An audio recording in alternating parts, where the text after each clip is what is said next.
कहानी। बहुत समय पहले समुंदर के किनारे एक शक्तिशाली चुड़ैल रहती थी। वो चुड़ैल बहुत अच्छी थी, कभी किसी इंसान को कोई नुकसान नहीं पहुंचाती थी। फिर एक दिन चुड़ैल समुंदर के किनारे बैठी मछलियां खा रही थी कि तभी समुंदर की लहरों के साथ एक इच्छाधारी नागिन किनारे आ जाती है। वो नागिन बुरी तरह घायल थी। उसकी हालत देख चुड़ैल को उस पर बहुत तरस आता है और वो फौरन मदद के लिए उसके पास पहुंच जाती है। अरे ये तो समुंदर में रहने वाली इच्छाधारी नागिन है। हाँ, तुमने सही कहा। रात समुंदर में एक तेज तूफान आया था, जिस वजह से मेरी जादुई नागमणि समुंदर के गहरे पानी में खो गई। अपनी नागमणि के बिना मैं कुछ नहीं कर सकती। अगर मेरी नागमणि मुझे जल्दी नहीं मिली तो मैं कमजोर होकर मर जाऊंगी। तुम चिंता मत करो, मैं तुम्हारी मदद करूंगी। इतना कहकर चुड़ैल अपने आप को एक मछली के रूप में बदल लेती है और नागमणि ढूंढ के समुंदर के पानी में चली जाती है। काफी देर भटकने के बाद आखिरकार चुड़ैल को नागमणि मिल जाती है। चुड़ैल फौरन उस नागमणि को लेकर नागिन के पास पहुंच जाती है। उसके बाद नागिन अपनी नागमणि अपने सर के ऊपर रख लेती है और अगले ही पल उसके सारे जख्म पूरी तरह ठीक हो जाते हैं। मेरी मदद करने के लिए तुम्हारा बहुत बहुत शुक्रिया। सच में तुम बहुत अच्छी चुड़ैल हो। कोई बात नहीं, ये तो मेरा स्वभाव है। मैं कभी किसी को मुसीबत में नहीं देख सकती। इस तरह नागिन और चुड़ैल की दोस्ती हो जाती है। फिर कुछ दिनों बाद एक दुष्ट तांत्रिक चुड़ैल को पकड़ने समुंदर के किनारे पहुंच जाता है। मुझे किसी भी तरह उस चुड़ैल को पकड़ना होगा। उसकी ताकत का इस्तेमाल करके मैं शक्तिशाली और अमीर बन सकता हूँ। उसके बाद तांत्रिक चुड़ैल को चारों तरफ ढूंढने लगता है। तभी वो देखता है कि चुड़ैल नारियल के पेड़ के ऊपर बैठकर नारियल खा रही है। अच्छा, तो ये चुड़ैल यहाँ बैठी है, अब ये मुझसे बचकर नहीं जा सकती। इतना कहकर तांत्रिक अपने झोले से एक बड़ा सा आईना निकालकर मंत्र पढ़ने लगता है। फिर अगले ही पल आईने से एक तेज रोशनी निकलती है और चुड़ैल हवा में उड़कर आईने की ओर आने लगती है। देखते ही देखते चुड़ैल आईने के अंदर कैद हो जाती है। ये देख तांत्रिक खुश हो जाता है। आखिरकार ये शक्तिशाली चुड़ैल मेरे कब्जे में आ ही गई। अरे दुष्ट तांत्रिक, मुझे छोड़ दे वरना इसका अंजाम बुरा होगा। अब तू मेरी कैद में है। मेरी इजाजत के बिना तू सांस भी नहीं ले सकती।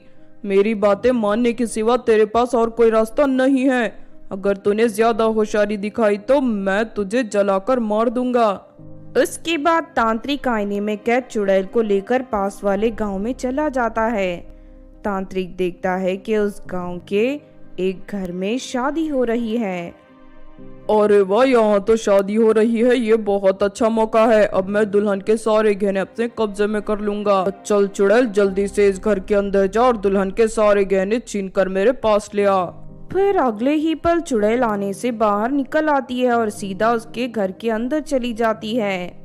अचानक घर में चुड़ैल को देख वहां मौजूद सभी लोग घबराकर इधर उधर भागने लगते हैं। तभी चुड़ैल दुल्हन से कहती है, सुन लड़की, अपने सारे गहने मुझे दे दे वरना मैं तुझे जान से मार दूंगी। नहीं नहीं, मैं अपने गहने नहीं दूंगी। आज मेरी शादी है। तुम मेरी शादी क्यों बिगाड़ना चाहती हो? चुपचाप यहाँ से चली जाओ। देख, मैं मजबूर हूँ। तेरे गहने छीनने के सिवा मेरे पास कोई और रास्ता नहीं है। इतना कहकर चुड़ैल उस लड़की के सारे गहने छीनकर तांत्रिक के पास ले जाती है। शाबाश, तूने बहुत अच्छा काम किया है। उसके बाद चुड़ैल फिर से आईने के अंदर कैद हो जाती है। इस तरह तांत्रिक रोज चुड़ैल के जरिए लोगों की दौलत लूटना शुरू कर देता है। देखते ही देखते तांत्रिक आसपास के इलाके के सभी लोगों को पूरी तरह लूटकर कंगाल बना देता है। दूसरी तरफ इच्छाधारी नागिन समंदर से बाहर निकलकर चुड़ैल से मिलने जाती है, लेकिन चुड़ैल को ना पाकर वो परेशान हो जाती है। आखिर ये चुड़ैल कहाँ चली गई? तभी पेड़ पर बैठा एक कौवा से तांत्रिक के बारे में सब कुछ बता देता है। मेरी चुड़ैल सहेली को कैद करने की उस दुष्ट तांत्रिक की हिम्मत कैसे हुई? अब मैं उसे नहीं छोड़ूंगी। उसके बाद इच्छाधारी नागिन तांत्रिक की खोज में पास वाले जंगल में चली जाती है। तभी नागिन को एक गुफा से धुआं निकलता हुआ दिखाई देता है। नागिन फौरन गुफा के पास पहुंच जाती है। तभी वो देखती है कि तांत्रिक ढेर सारे सोने के गहने एक बक्से के अंदर डाल रहा है। लगता है इसी तांत्रिक ने मेरी चुड़ैल सहेली को कैद किया है। तभी नागिन देखती है कि चुड़ैल आईने में कैद है और वो दुखी होकर रो रही है। अच्छा, तो इसने मेरी सहेली को इस आईने में कैद कर रखा है। मैं अभी आईने को तोड़कर अपनी सहेली को आजाद कर दूंगी। इतना कहकर इच्छाधारी नागिन अपनी नागमणि उस आईने के ऊपर फेंक देती है। नागमणि के वार से आईना टूटकर चिकनाचूर हो जाता है और चुड़ैल आजाद हो जाती है। अरे ये सब क्या है? अचानक मेरा जादू आईना कैसे टूट गया? तभी नागिन तांत्रिक के सामने आ जाती है।